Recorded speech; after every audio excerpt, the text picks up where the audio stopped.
सड़क पर रुकी नमाज तो इकरा को आया गुस्सा। संभल के सीओ अनुज चौधरी पर क्या कह डाला। डीएम, एसपी, एएसपी और एसडीएम सब पर बरसी सपा सांसद। सुप्रीम कोर्ट से लगा डाली बड़ी गुहार। योगी सरकार का साफ आदेश है, ईद पर कोई नई परंपरा शुरू नहीं होगी। संभल से लेकर मेरठ तक पुलिस फ्लैग मार्च कर रही है। ड्रोन से छतों की निगरानी की जा रही है। न सड़क पर नमाज पढ़ने की अनुमति है और न ही घरों की छतों पर, जिसे सुनते ही कई मुस्लिम बौखला उठे हैं। जियाउर रहमान बर्क ने तो जहां इसे पूरी तरह से गलत करार दिया, तो वहीं समाजवादी पार्टी की सांसद इकरा हसन संभल के अधिकारियों पर ही भड़क उठी और सीओ अनुज चौधरी को लेकर उन्होंने जो कहा है उस पर हंगामा भी मच सकता है। पर वो बताएं उससे पहले सुनिए इकरा ने सुप्रीम कोर्ट से क्या डिमांड कर दी। एक चैनल से बातचीत में इकरा कहती हैं, 10 मिनट की नमाज है, इससे कहीं सुरक्षा में कुछ नहीं होता। पीढ़ियों से इस तरीके की नमाज होती आ रही है। ईद की नमाज ईदगाह में पढ़ी जाती है। आबादी बढ़ने की वजह से कुछ लोग सड़क पर पढ़ते हैं, क्योंकि ये एक त्योहार है, इतनी पर्याप्त जगह नहीं है। सबसे छोटी नमाज ईद की होती है। इस पर इतनी बड़ी आपत्ति लगाना इस सरकार की मुसलमानों के प्रति नफरत को दिखाता है।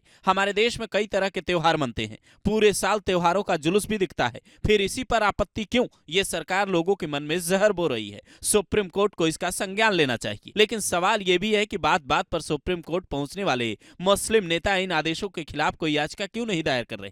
मेरठ के एसपी सिटी ने तो साफ कहा था, सड़क पर नमाज पढ़ने की गलती मत करना, पासपोर्ट और ड्राइविंग लाइसेंस भी रद्द हो सकता है। जिसे सुनते ही इकरा हसन गुस्से से लाल हो उठी और कहा, यह सब ठीक नहीं हो रहा है। संभल में नफरत की प्रयोगशाला चल रही है। वो कहती हैं, संभल में तो कुछ अलग ही चल रहा है। वहां के प्रशासनिक अधिकारी का दिमागी संतुलन मुझे ठीक नहीं लग रहा। यूपी सरकार तो जिस तरीके से तानाशाही से राज चला रही है वो सबके सामने है। ऐसी सरकारें लंबे वक्त तक नहीं चलती। 2027 में जनता इसका जवाब देगी। प्रशासनिक अधिकारियों को जवाब देना होगा। किसी का पासपोर्ट आप कैसे जब्त कर सकते हैं? इस स्टेटमेंट के खिलाफ सुप्रीम कोर्ट को संज्ञान लेना चाहिए। डर और परेशानी का माहौल पैदा किया जा रहा है। अनुज चौधरी का दिमागी संतुलन ठीक नहीं लगता, उन पर भी कार्रवाई होनी चाहिए। लगातार वो ऐसे बयान दे रहे हैं। संभल नफरत की प्रयोगशाला बनती जा रही है। दरअसल सीओ अनुज चौधरी ने बीते दिनों साफ कहा था, अगर ईद की सवैयां खिलाना चाहते हो तो आपको गुजिया भी खानी होगी।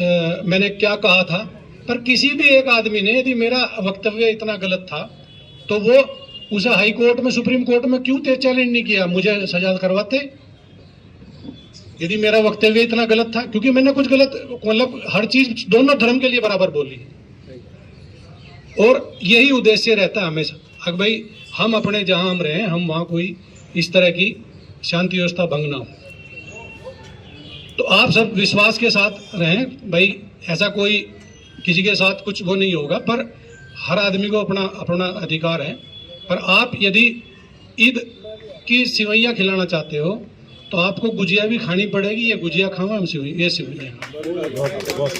आप इकरा हसन के इस बयान पर क्या कहेंगे? समाजवादी पार्टी के दिग्गज नेता राम गोपाल यादव तो ये तक कहते हैं कि ईद के बाद हम बड़ा आंदोलन करेंगे। तो क्या सपा किसी बड़ी तैयारी में है?